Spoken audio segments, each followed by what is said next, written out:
Good morning, everybody. My name is Ryan Fisher. I'm a member of the Darwin Festival Committee. Welcome to the 47th Darwin Festival here at Salem State University. Our speaker will start their presentation shortly. Please be aware that closed captioning is available by clicking on the Show Captions button at the bottom of your screen. Also, there will be a question and answer period at the end of the talk. You can type in your question at any time during the presentation by clicking on the Q&A button at the bottom of your screen. We'll have two moderators. Dr. Lindsay Green-Gavrilidis and Dr. Ethel Gordon will ask questions of the speaker and may combine questions to ask the speaker. We apologize in advance if we don't get to your question due to limited time. If you get bumped out of the webinar, you can quit Zoom and then re-enter the webinar using the link in the webinar services email you received after you registered. Each talk and question and answer will fit within one class period. Keep in mind that you need to have attendance if you're a student at these talks and scan the QR code that will be shown after the Q&A. And during the scanning of the Q&A, you can add your name, select a talk, and select your professor. An attendance sheet will then be sent to each professor. Please remember to type your questions in the Q&A text box. Thank you very much for attending, and our speaker will be introduced shortly.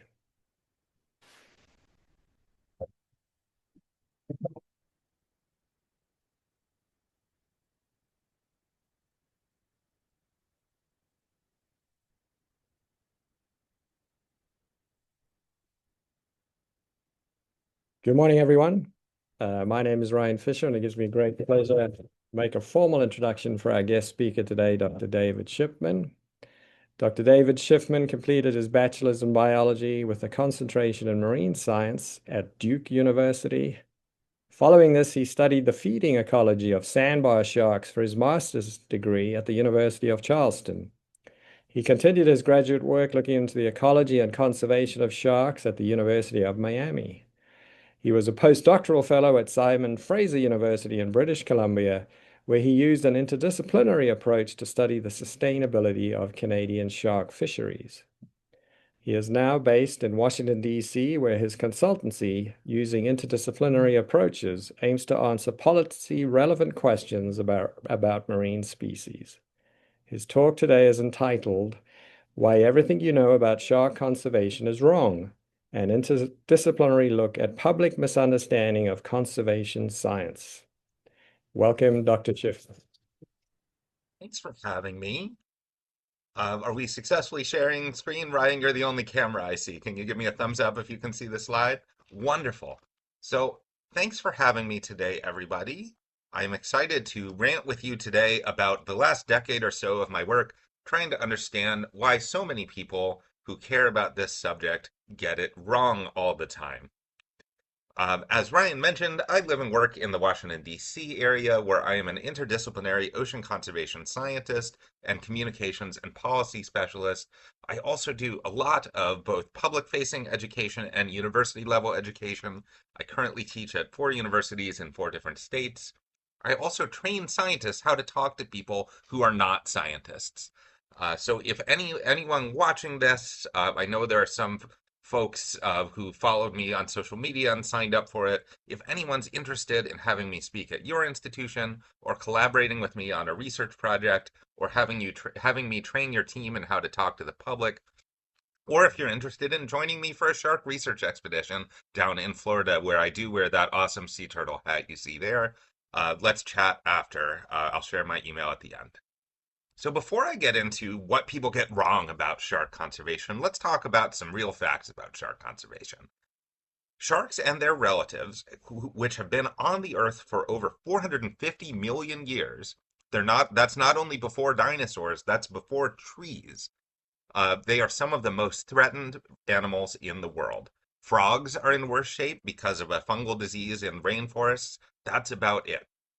The problem is so bad and has gotten worse so fast that this infographic that I helped the IUCN Red List make in grad school is already wrong. It's already worse than this. This says about a quarter of all known species of sharks and their relatives are threatened with extinction. It's now closer to a third. And the threat that everyone's heard of is shark finning and shark fin soup. But I hope to convince you today that it's bad that that's the only threat that you've heard of, because that's not the biggest or only threat. But I do include this slide because it's an opportunity for me to include this photo that I got from the soup Nazi from Seinfeld. He signed it, "No shark fin soup for you." That hangs in my kitchen. So, over the last 20 years or so, the global trade in shark fins, which again is the primary threat that most people who care about shark conservation have heard of, has declined dramatically. That is due to a combination of factors, including increased environmental advocacy and public concern, changing international trade laws, and also to no small degree, anti-corruption issues within the Chinese government that cut down on luxury spending in general without much of a focus on environmental impacts, but just this is expensive, you can't have it, you're a public servant. However, over the same time period, the number of sharks that are killed for not their fins but for their meat has exploded in global trade. This is a problem because it generally involves different species of sharks, it involves different fishing nations, and it involves different end user markets, which means just focusing your policy on the shark finning and shark fin trade does not help solve this problem. I will also note that I have had some environmentalists tell me that that photo in the lower left, a bowl of shark fin soup, that's evil, that's repulsive, that's vile. But that photo in the upper right, that's a grilled mako shark steak, that's fine because that's how normal people eat fish. Other than the fact that that makes no sense from a conservation perspective, either way you've got a dead shark, it's also super racist. The term shark finning, incidentally, does not mean what most people think it means. It is incorrectly used as a synonym for killing any shark for any reason. However, the term refers to a specific fishing practice in which the fins of sharks are removed at sea and the carcass of the shark is discarded at sea. This was the most shared picture about ocean conservation on Instagram in 2016, the last year of my PhD, and it went viral with the hashtag Stop Shark Finning and a description about why shark finning was bad.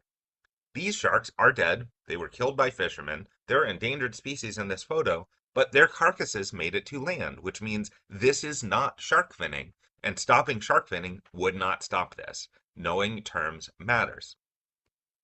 So the shark conservation world is at a bit of a crossroads at the moment.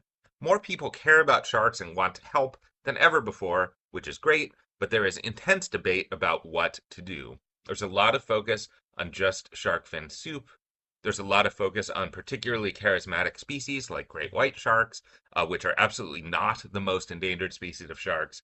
There's a lot of focus on flashy, dramatic activism like this sea shepherd activist who spray painted her body silver and put a big fish hook through her back and hung herself outside of a fish market in Hong Kong. In the lower right here, that's something that one of my sarcastic friends made for me when I said I don't trust any solution to a complex global problem that's concise enough to fit on a bumper sticker. So, as an interdisciplinary conservation scientist, I spend a lot of my time thinking about this diagram, the science policy interface, and we'll come back to this a lot during the talk here. This is a way of visualizing how science influences environmental policy change and what steps it goes through along the way. In the simplified case here, there's some sort of environmental problem which is documented and described by scientists who propose or evaluate possible solutions. That leads to public concern and advocacy for change and eventually policy change. It's almost never that simple, as anyone who's ever worked in this space knows, but some things really work almost exactly like this, and either way, this is worth considering as almost like a null hypothesis of policy change. If it looks different than this, it means something has gone wrong, and you can usually pinpoint what.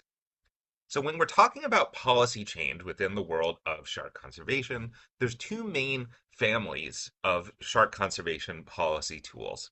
The number one threat facing sharks is unsustainable overfishing. And the main dividing point between these policy families is what do we do about that? Should we allow any fisheries? The target-based policy tools say unsustainable overfishing is bad, but sharks can be fished sustainably, so let's do that. These are policy tools like size limits. If it's too small, you throw it back. Quotas, you can only catch this many.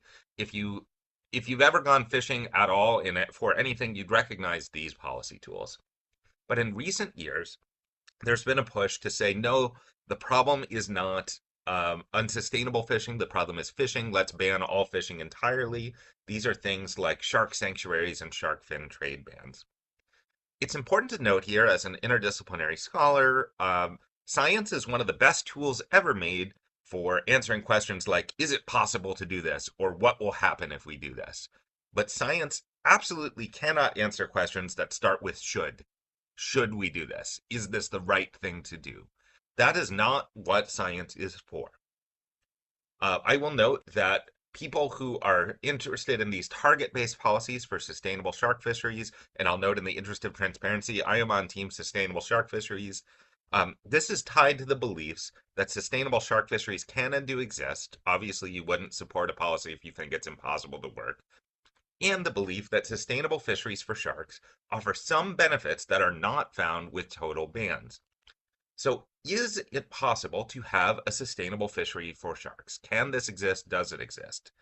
When I talk to people who are sort of amateur ocean conservation activists, they overwhelmingly believe, obviously not, of course not. I've never heard of this.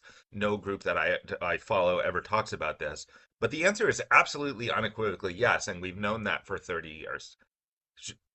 Unsustainable overfishing is a big problem for sharks, but sustainable fisheries absolutely can and do exist. This diagram comes from a paper co-written by one of my postdoc advisors, Nick Dalby. It's called Bright Spots of Sustainable Shark Fishing.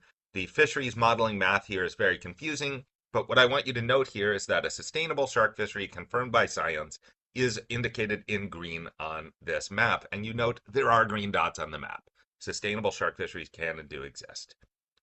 This paper also went further and said that bans are not the answer, and that some fisheries that are currently not sustainable could become sustainable with relatively minor changes to management. Sustainable seafood guides, such as Seafood Watch and the Marine Stewardship Council, have identified a variety of shark fisheries that are sustainable, including the spiny dogfish fishery in Massachusetts, which is the largest shark fishery in the United States. This is the result of a survey I did of my entire field during graduate school. For those of you who are not familiar with interdisciplinary conservation science, let me briefly orient you here. This is called a bar chart, and a bigger bar means that more people agree with that statement. 90% of the scientific experts in my field, 9 out of 10, believe that sustainable fisheries management, not bans, should be how we move forward to save sharks. Good luck getting 90% of your scientific field to agree on literally anything. And we were able to agree on this, something so fundamental to the future of our field. NOAA, the U.S. government agency that manages fisheries, is actively promoting U.S. caught sharks as sustainable seafood. And as an amateur home cook, I did not think this was gonna be how I ended up getting quoted in Food and Wine magazine, but it totally counts. I've been quoted in Food and Wine magazine. So hopefully I've convinced you that sustainable shark fisheries can and do exist. That doesn't mean that's what we should do, but you should be convinced now that it is absolutely unequivocally possible and does happen. So what about people who support these limit-based policy tools? Support for these policy tools are often tied to personal values, which might be cultural in nature. Some cultures revere sharks as the reincarnated spirits of ancestors who drowned at sea. And sometimes people just like sharks. These are people who they just don't, the idea that sustainable shark fisheries can and do exist just doesn't matter to them. It's independent of how they value sharks. And Johnson et al. 2004 reminds us as scientists that sometimes it's important to know your role and shut your mouth. I would never say your values are wrong or your values are bad. That is not my job. It is inappropriate as a scientist to say that. But there are also people who wrongly state that science says that sustainable shark fisheries are impossible. There's no such thing. We shouldn't do it. And that is factually wrong. It is appropriate for scientists to stand up for things to protest things that are factually wrong about our field of expertise. So the science is clear that sustainable shark fisheries can and do exist. But so many people who care about this issue wrongly believe that they can't and don't exist. And I'm going back to our science policy interface diagram. I spent 2 years of my life during my postdoc living right here trying to understand what people learn about science and where it comes from. What we found in general, that I'll outline over the rest of the talk, is that some scientific research, the idea that sharks are in trouble, is reaching the public. But other scientific research, sustainable shark fisheries can and do exist and are the preferred solution of experts, is not reaching the public. And troublingly, the public is learning about that stuff from sources other than science. Now, science is not the only form of expertise, and it's not the only way of learning about the world, but in this case, people are learning about this stuff from sources other than reality, which is a problem. And this can lead to what's called an effort goal mismatch. Remember how nice and clean the science policy interface diagram I originally showed you was? The more complicated it gets, the more things are going wrong. And this is basically a worst case scenario. And this is groups that are supposed to be working together are actually working towards mutually exclusive goals. You can't have a sustainable fishery and a ban on all fisheries, at least not in the same place and time.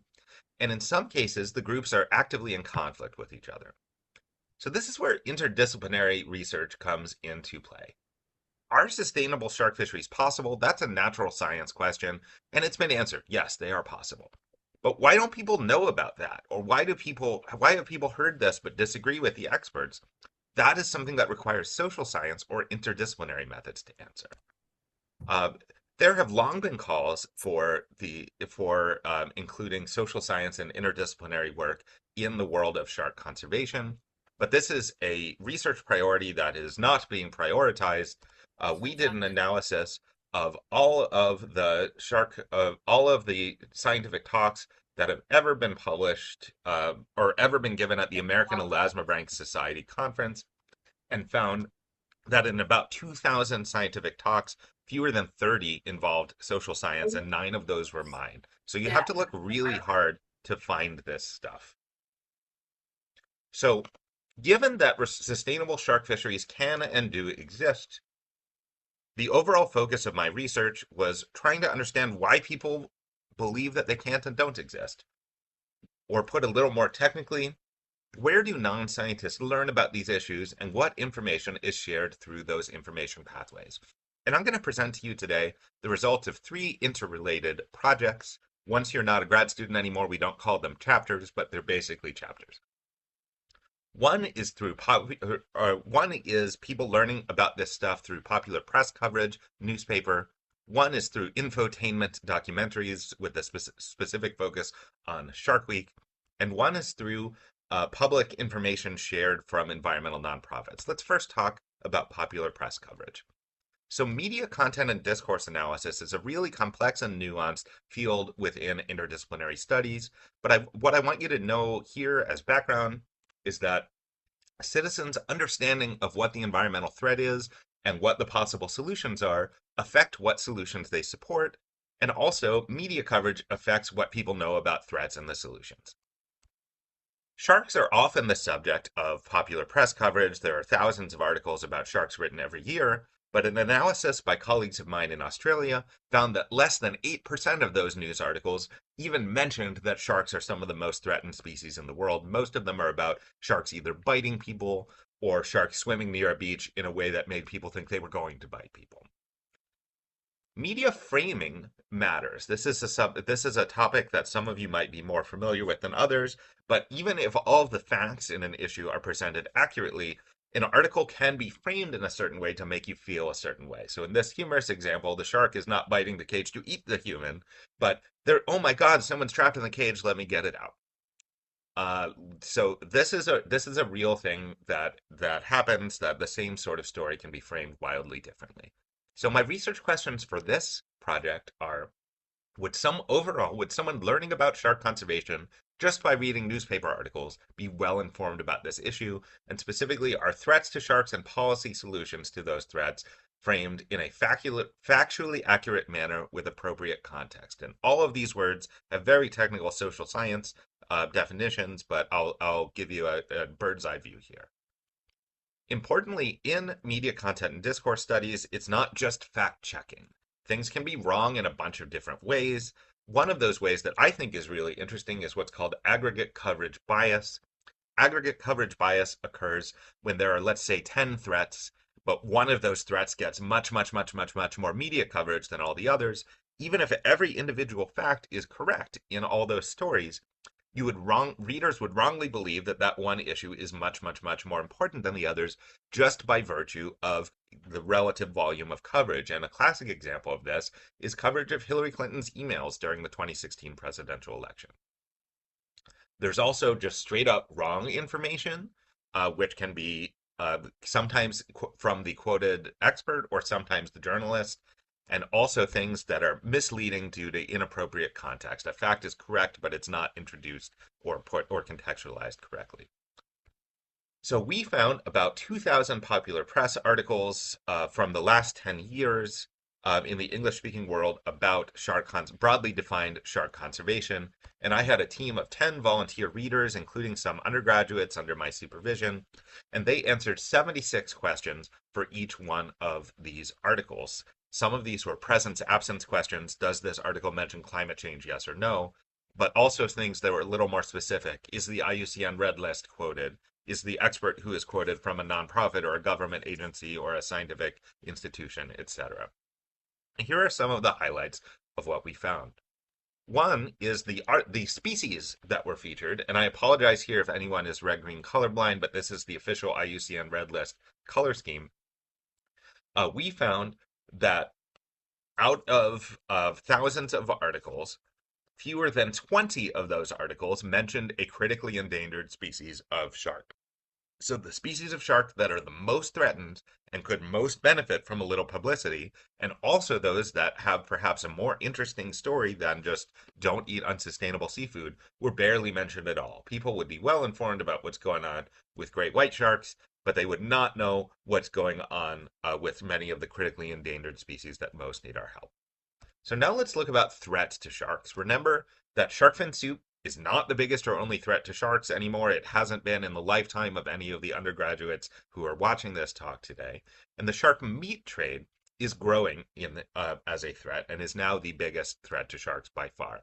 And you would not know that from looking at popular press coverage, which included 6.5 times as many mentions of shark finning and the shark fin trade as the shark meat trade, which is a clear case of aggregate coverage bias.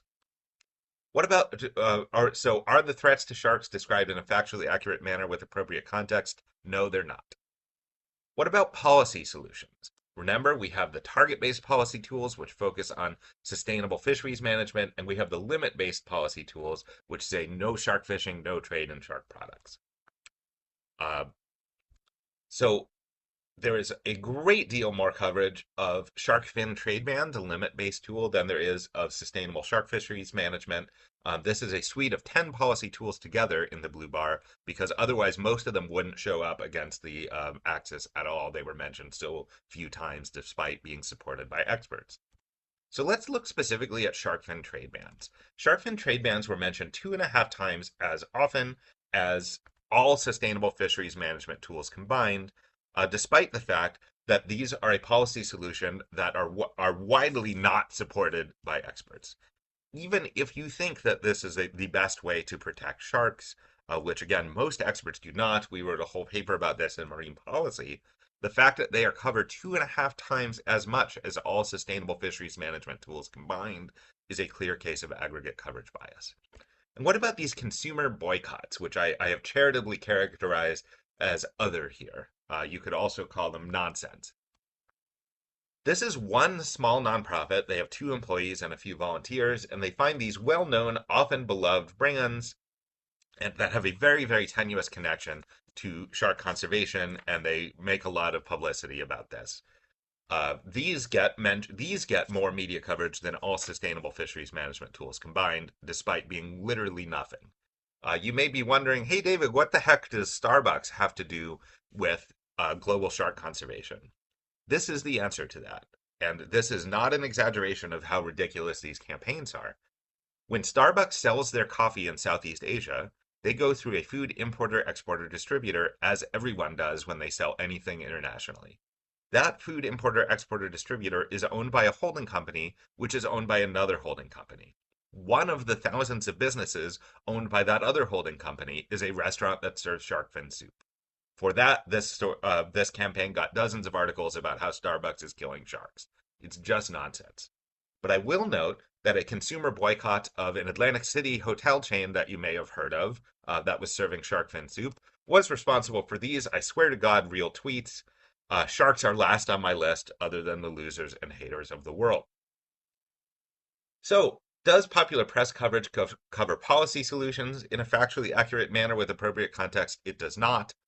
Would someone learning about shark conservation by reading newspapers be well informed? They would not be. They would wrongly believe that shark finning is the only major threat to sharks, that banning the shark fin trade is the only solution to save sharks, and that these consumer corporate boycotts have some role to play in helping. None of these things are true. I will also briefly note that if any of the faculty or graduate students or other scholars watching this are interested in doing a media content and discourse analysis of your issue, I would love to collaborate with you. Shoot me an email after this talk and let's chat. So now let's talk about infotainment documentaries, specifically Shark Week, which some of you may be familiar with. So what is Shark Week? Shark Week is the longest running cable event in history, attracting millions of viewers each year. Theoretically, it's a week-long series of sarcastic air quotes documentaries that airs on the Discovery Channel, and it is, as you'll see, a dumpster fire of lies, pseudoscience, and nonsense. To give you a sense of this, I think we're in webinar mode, so it'll be hard to poll people, but shout the answer out loud wherever you are. Let your office mates get confused. One of the following Shark Week episode titles is a real episode title, and the others I made up this morning to make fun of Shark Week. Which of these do you think is real? Great White Serial Killer Fatal Christmas, Jackass Does Shark Week 2, Naked and Afraid of Sharks 2, The Haunting of Shark Tower, Real Monsters of the Bermuda Triangle, and Mecha Shark Lover Down Under. Which of those does anyone think is real? I'll give you a few seconds here to think. You're right, they're all real. So we have no time to talk about science on the Discovery Channel because we are too busy with Naked and Afraid of Sharks 2. I happened to watch that episode with my mother, who said, wait a minute, these people are allowed to have a mask, fins, and snorkel, but they're not allowed to have pants. You know, science.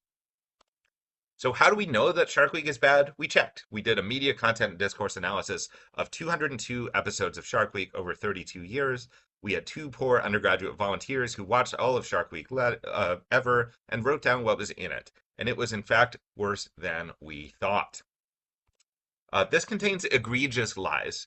Perhaps the worst example of this was the Megalodon shows, which claimed that that megalodon, which is if you've ever been to an aquarium, those giant shark jaws that you can stand in and take your picture. Shark Week claimed that not only is this extinct animal alive, but it claimed this extinct animal is alive and is a threat to your family, and scientists and the government are lying to you about it. Don't trust them. Colleagues of mine got death threats about this. This is completely fictional. It used actors pretending to be the families of shark bite victims and pretending to be government officials. It used CGI video. It photoshopped images. Completely fictional. I give public talks about sharks all the time. I get questions about this. Is this real? All the time. 10 years later. And then the most horrifying thing I've ever experienced was the next year, Shark Week aired a show called Megalodon: The New Evidence, which used real criticism that the first show had received as evidence of look how deep the conspiracy goes. Shark Week also lies to scientists to get them to appear in shows. It makes them seem like they were responding to questions that they were never actually asked due to deceptive editing. One of my colleagues, who is a hammerhead shark scientist, was shocked to learn that she was showing up not in a special about hammerhead shark science as she was told, but in a special about Hitler, the magic evil hammerhead, and this resulted in her losing her job. This show presents fringe lunatics as credible experts. The most featured expert on Shark Week is Andy Casagrande, who you can see here on his Instagram page, encouraging people to take LSD and then go swimming with sharks because that's the only way you can really experience nature. Please don't do that. There was also this reality show, Shark Academy with Dr. Riley Elliott, in which people did a series of ridiculous survivor-style competitions to gain a graduate student spot in the lab of Dr. Riley Elliott. This show was canceled when it was revealed that Riley Elliott is not a PhD and does not have a lab or spot for graduate students. It's also a disaster for representation. My field is about two-thirds women. You would not know that from watching Shark Week, which not only features more men than women, but features more guys named Mike than women. Uh, Most of the shows take place in Mexico, South Africa, or the Bahamas, three very sharky areas, but local experts are hardly ever featured. They fly white guys for halfway around the world rather than interview a local expert from that community. The few women who are shown on the show are never called doctor or shown their credentials, but they give Riley Elliott a fake PhD. The claim that Shark Week is good for public awareness about conservation is laughably false. It is extremely common for an hour-long episode of fear-mongering nonsense to note, oh, as narration over the end credits, actually sharks aren't a big threat to you and they're in trouble, save them. That's it. And that's not conservation. In 202 episodes, we identified only six, not 60, six actionable things that Shark Week asked their audience of millions to do to help save sharks.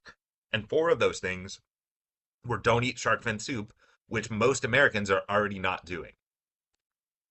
So the most widely viewed, supposedly educational content about shark science and conservation uses blatant, egregious lies and does not talk about the actual problems, in addition to promoting fringe lunatics. This is bad news. And finally, people learn about this stuff from environmental nonprofit advocates. So my questions for this part of the research were, how does science influence environmental advocacy? I wanted to know if advocates believe that science matters for environmental advocacy.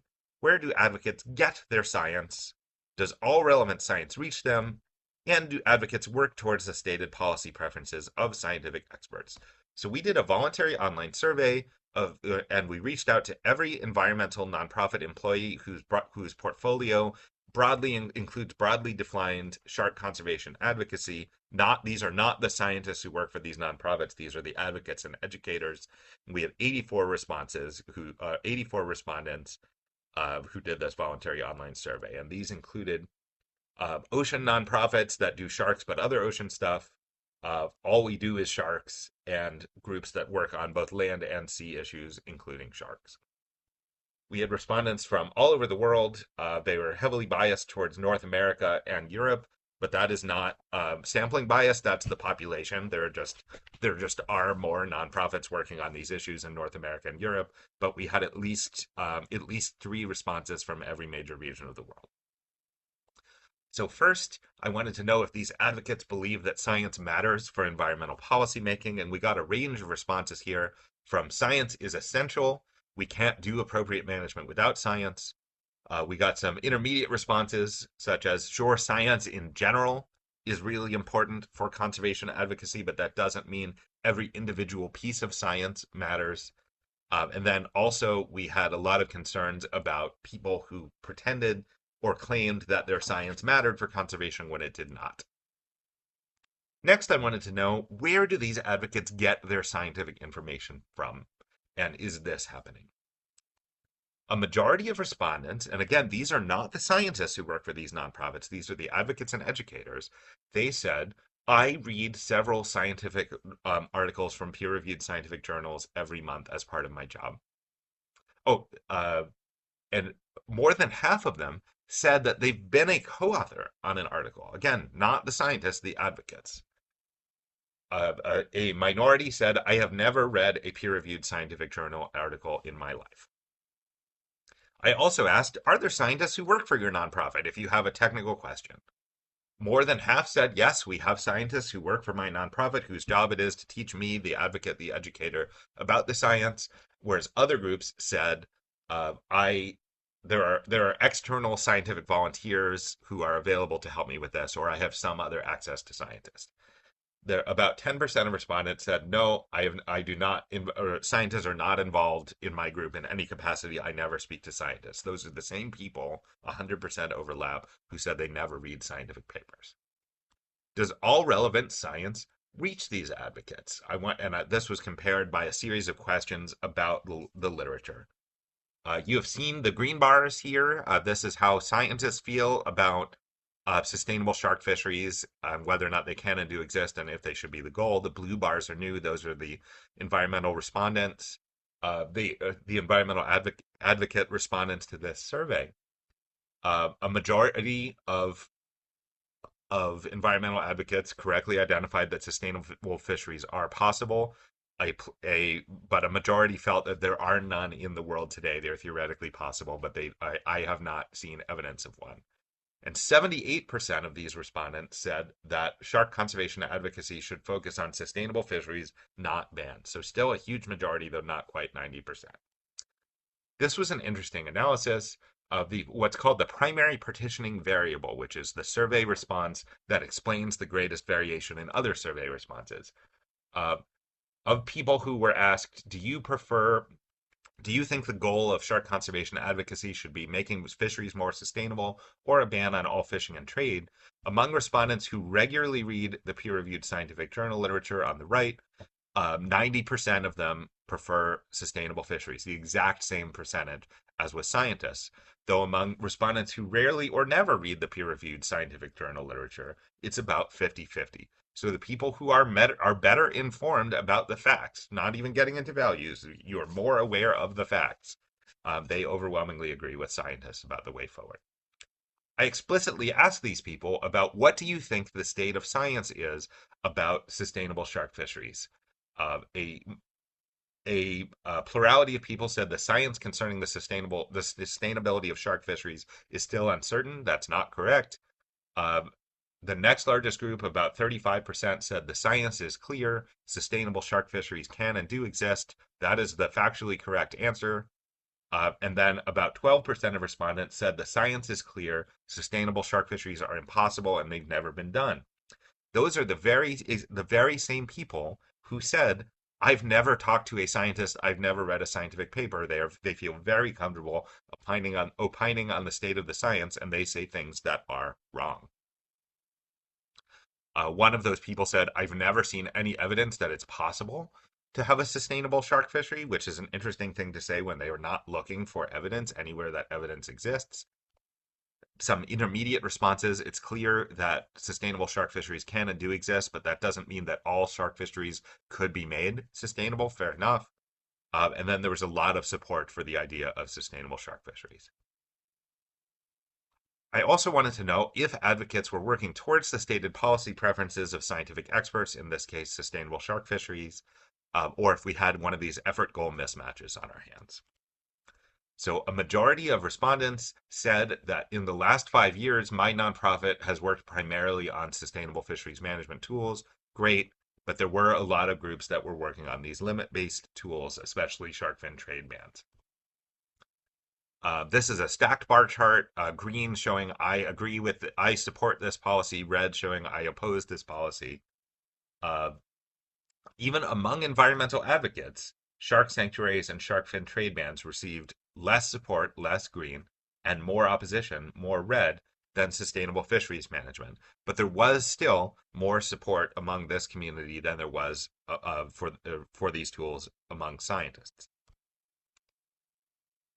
So this is my favorite graph that I've ever made. It doesn't claim that everyone who disagrees with me is wrong, and I'd never claim that. But again, the primary partitioning variable here is a factually answerable question. Do you believe that sustainable shark fisheries exist? Among respondents who believe that sustainable shark fisheries do exist, about 20% of them support shark fin trade bans. But among respondents who believe that sustainable shark fisheries do not exist, 100% of them support shark fin trade bans. And remember, sustainable shark fisheries do exist. That doesn't mean that's what we should do. That's a values question, but they absolutely unequivocally do exist. So I would never say that everyone who disagrees with me is wrong, but everyone who is wrong disagrees with me. And that is almost as satisfying to say. So why do people support bans? There are people who said people should not eat, people just should not eat sharks. Sharks are nature. Sharks are not food animals. Uh, People believing sustainable shark fisheries are not possible. And then people saying that no one should kill or eat any animal ever. Notably, that respondent came from a wealthy country in Europe and not from a country that perhaps relies a little bit more on wild animals for food. Among people who supported sustainability, there was opposition to the idea of bans. There was opposition to the idea of blanket bans. These policies don't say we look at the individual conservation status of each shark species. They say we're no shark fishing or no fishing for any species of shark at all, but some shark species are doing great. And there were also concerns about bans just make things go underground where it's harder to measure. So, in conclusion for this section, do advocates believe that science matters for policymaking? In general, yes, but not every individual piece of science. Where do advocates learn about science? Most of them read the literature or work with a nonprofit that employs scientists, which is the same way scientists learn about this stuff.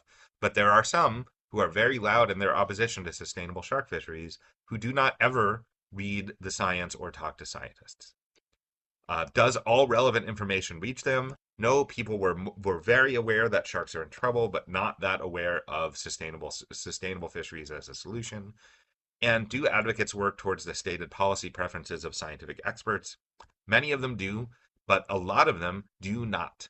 We had found strong evidence of this effort goal mismatch, this worst case scenario. Another interlude for you here. A thing that I do a lot is assessing what the entire state of a field's opinion is on something.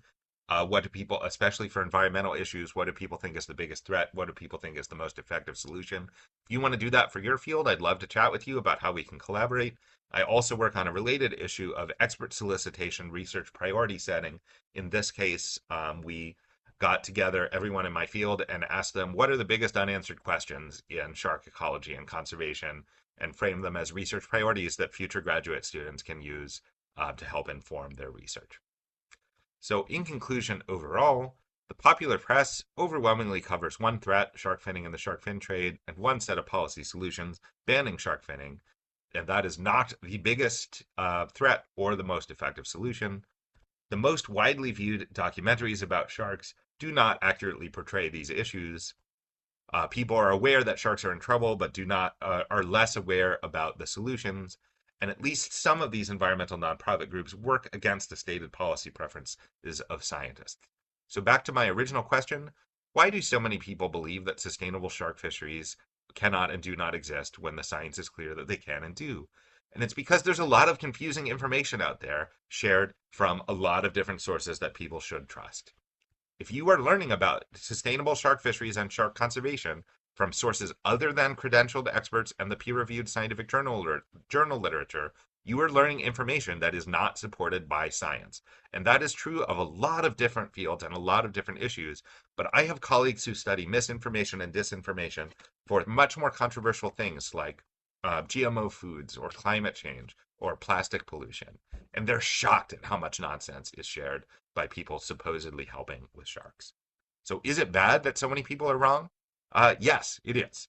When people in a democracy like ours, public support is needed to pass regulations and pass laws. And when people do not understand the problem and do not understand what the solutions are, they do not support the policies that the evidence and the experts say we need.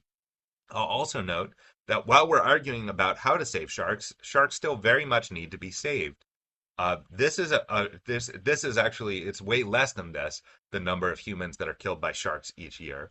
But compare that to the number of sharks that have been killed by humans in the hour we've been speaking. I should note that that is significantly zoomed in. So while we're arguing about how to help, sharks very much still need our help. What can scientists do about this? It'd be really great if more scientific and technical experts joined me doing public science engagement and talking to policymakers and talking to the press. And it would be great in academia world if doing that stuff counted as leadership and service in hiring and tenure decisions. Often it does not. It is something that people have to do because they believe it's important, in addition to all the other work that professors have to do. So before I wrap up here, I would like to thank my many project collaborators, including people who read all those articles and watched all those Shark Week specials for me, my funding sources, especially from the Liebert Eero Postdoctoral Fellowship in Conservation Leadership, which I did in Vancouver. I'd like to thank my new friends at Salem State for inviting me to speak with you here today. I have written up this talk as an invited editorial in integrative and comparative biology. I have PDF copies of it. If people are interested, you can shoot me an email. All of this is covered under human subject research ethics permits. You can find me on social media at Why Sharks Matter. I am everywhere. I'm one of the most followed scientists in the world. So if you have a question that we don't get to here today, or if you're interested in talking with me more about collaboration or about some of this other research, or if you want to join me on a shark research expedition, shoot me an email at whysharksmatter@gmail or find me on social media at Why Sharks Matter. Why Sharks Matter is also the title of my shark conservation book. Thank you so much for having me. I'm going to stop sharing and bring us all back together here.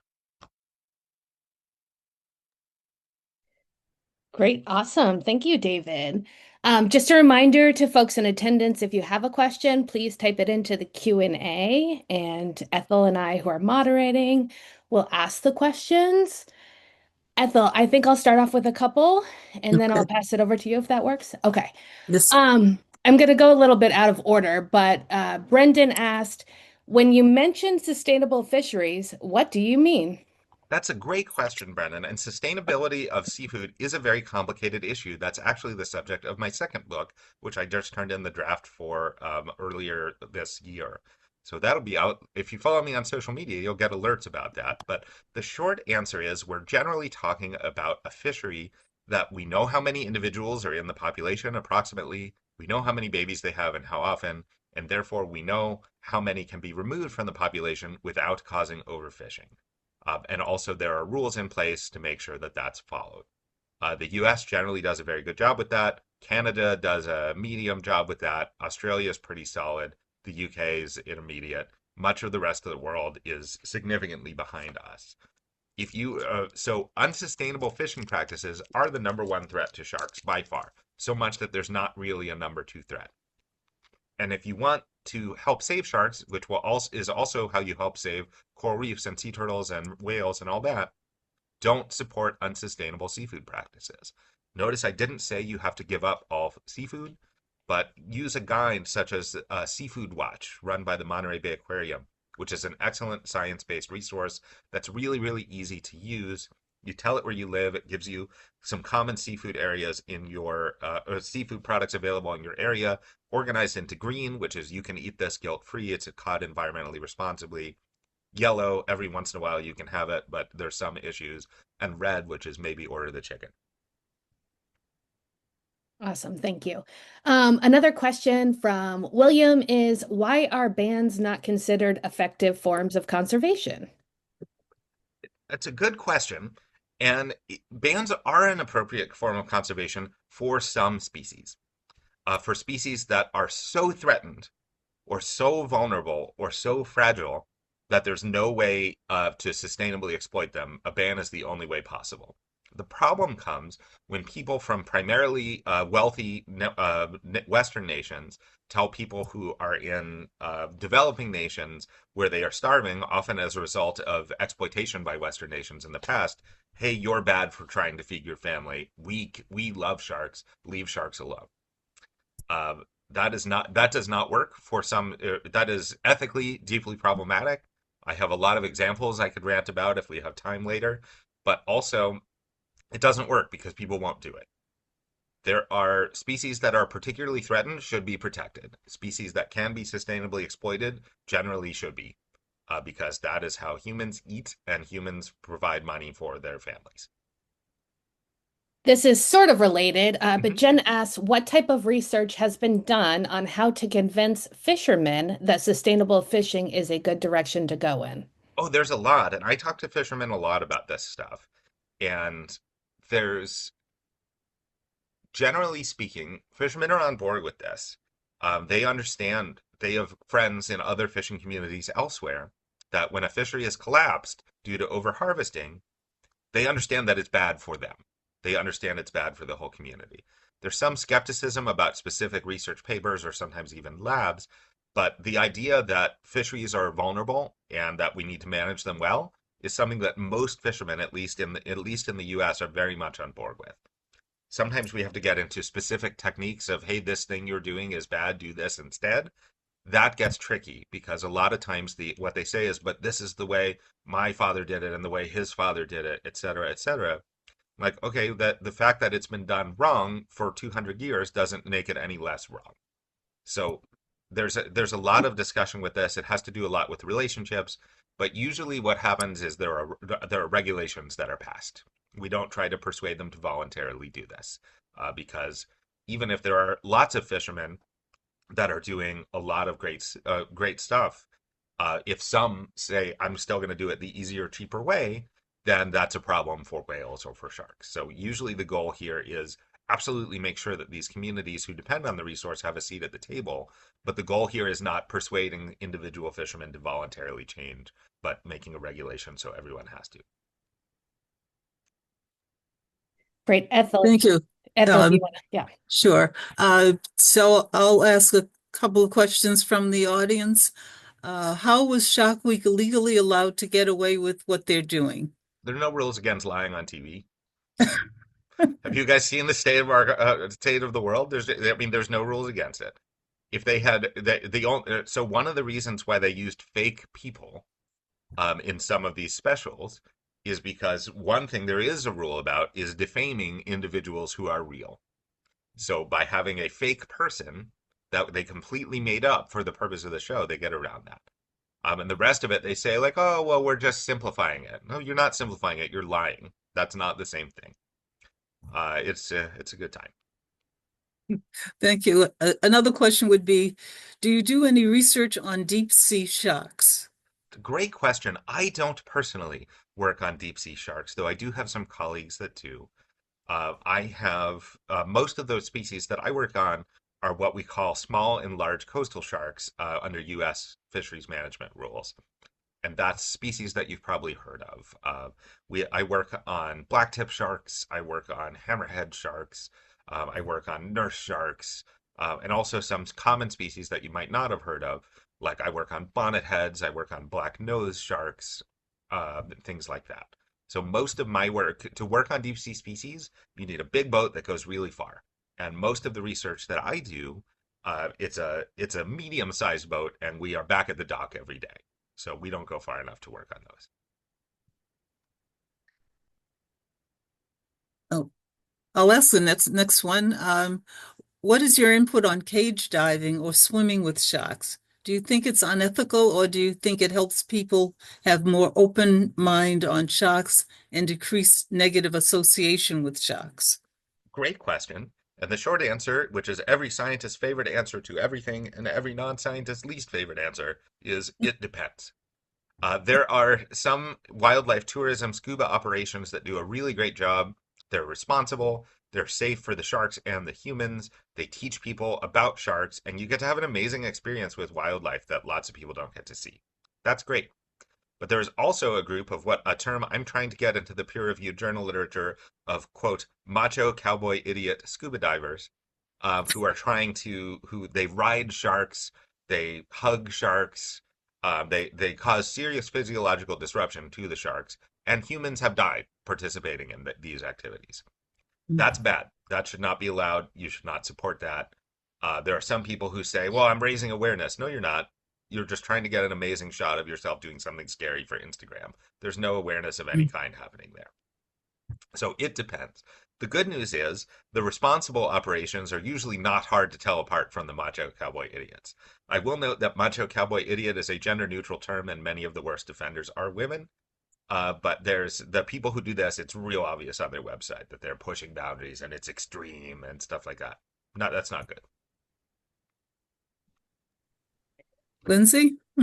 Okay. A question from Chanel. I live in Gloucester, which is a huge fishing town. Yep. I honestly haven't seen any mention of overfishing or anything to help managing harmful fishing practices. Is there anything a smaller town could do to help get regulations passed? So it's a great question. Most of our regulations in the US are passed at the federal level or at the state level rather than local. If you want to do something at the local level, that is, just most regulations don't work that way, though some things do happen at the marina level. That if you are fishing using this gear, you're not welcome to dock or unload here. A big issue happening in seafood sustainability in your neck of the woods right now. Do you know that what the answer to the question, what is the most valuable fishery in the United States? And also, what is a fishery that is newly on the Seafood Watch red list? Maine lobster. That is because that fishery, the way that the lobster are caught with the traps with lines and floats attached to them, kills critically endangered North Atlantic right whales. They get tangled in the line and drown. And that is bad. And there's groups that are usually quite supportive of seafood sustainability and saving endangered species, push back hard when lobster fishing is criticized because it's so valuable. But there are solutions in the form of different gear that does not tangle the whales, or if they do get tangled, it snaps the line and then they're fine. And thus far, fishermen have been extremely resistant to this. I see another question in here about the New England Aquarium. It's a great facility in Boston. They have done some work on trying to develop alternative gear types. Awesome. Demarius asks, what are the benefits you mentioned earlier that aren't found by doing a full ban on shark fisheries? It's a great question. So the if you allow fishing at a sustainable level versus banning it, a few things happen. One, people can eat and people can feed their families. Two, we get more data on what's going on with the fish that are out there because scientists depend on fishermen for a lot of the data that we use to make these rules. There are a lot more fishermen than there are marine biologists. They're out on the water every day and they are required to take very, very, very detailed data in their logs. And if we just ban a fishery entirely, then that's gone. Then we have no idea what's happening. So that's a very, very general level, but it is good for the animals if we know what's going on, and it is good for people if they have jobs and food. Gracie asks, what other people do you suggest we follow to learn more about important topics such as this? Great question. So I actually have my students, both graduate students and undergraduates, do a Follow Ocean Experts on social media assignment for the semester. And I have a curated list of experts that in a variety of topics. And I say, follow these people on Instagram, check your feed for a few minutes every day, and you'll learn something. And then we talk about it in class. There are, if you want to learn about seafood sustainability issues, you can follow Seafood Watch at the Monterey Bay Aquarium. If you want to learn about ocean conservation in general, the Ocean Conservancy and Oceana are great groups. I share stuff in my stories of anything I come across from sort of less followed accounts. So if I am again at Why Sharks Matter on everything, and if you follow me there, you will get a lot of stuff about shark science and marine biology and ocean conservation in your feed. Ethel, I'm going to popcorn Okay, that to you. sure. Here's another question. What is the most ethical way to interact with sharks in the wild, and how do people worst impact shark habitats? Sure. So again, there are absolutely these responsible wildlife scuba tour operations that you can use um, and they'll take you out scuba diving and you'll see sharks. There are places that put chum in the water or put bait in the water to attract sharks to them. I don't support businesses that do that. It can be done responsibly, but I personally don't like it. That to me is the difference between going to the zoo and going on safari. I'd rather go scuba diving and be lucky and see a shark than do a targeted shark dive operation. Um, if you're interested in joining a shark research expedition, our team does offer fundraiser charters that help support the lab's efforts to bring inner city schools out on the boat with us. So you can reach out to me to talk about that. Um, Going to responsible aquariums is a great way to see sharks really up close. And most aquariums, the New England Aquarium is actually a world leader in this, fund a lot of science and conservation efforts around the world.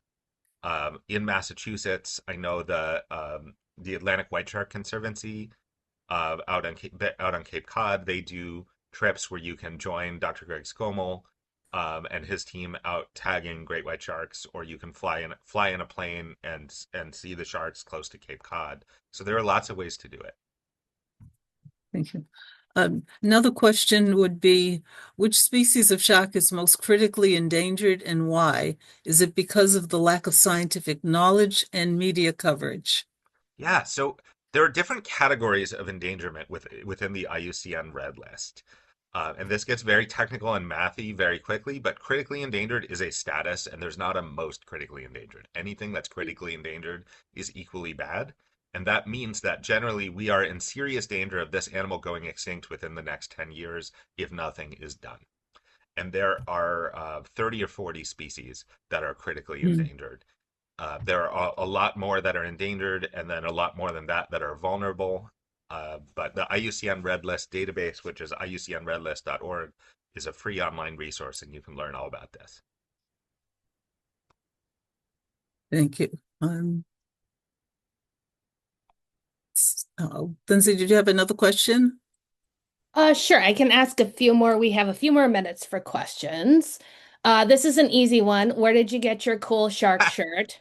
So among the many ridiculous hats that I wear, sometimes literally, as you saw in that picture of me on the shark boat, is I'm an Instagram fashion influencer. I get a W-9 from Meta. So these outfits literally just show up on my doorstep, and the company sends me clothes with sharks on them, and I post a picture on Instagram and tag the company, and I get free clothes. So this one, I don't even know where it came from. It showed up in the mail. This stuff just sort of happens to me.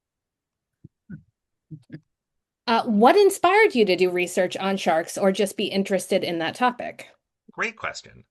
I feel like most kids go through a shark thing or a dinosaur thing at some point in their lives, and I never really grew out of mine. There are pictures of me with 3 years old wearing shark shirts and playing with shark toys.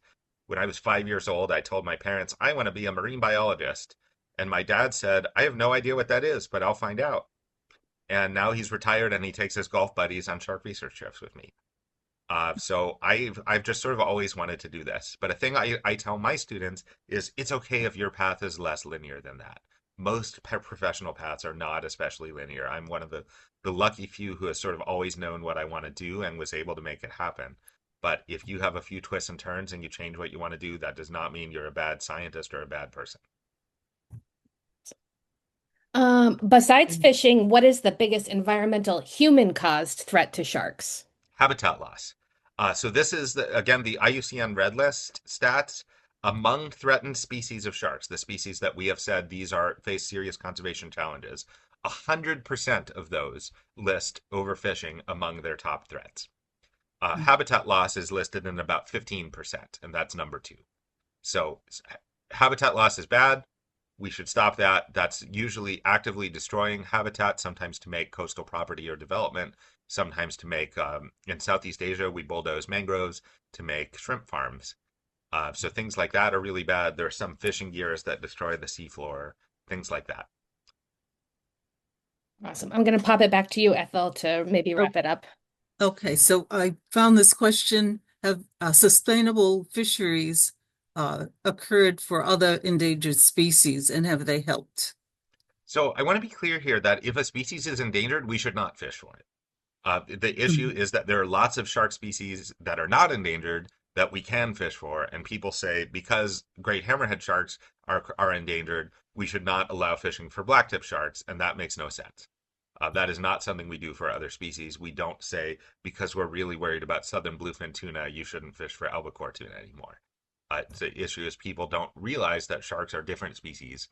There's over 530 different species of sharks. There's a new species of shark or shark relative discovered somewhere in the world every 2 weeks. So this is an incredibly diverse group of animals. They are united by what threatens them, but some of them can support a sustainable fishery while others cannot.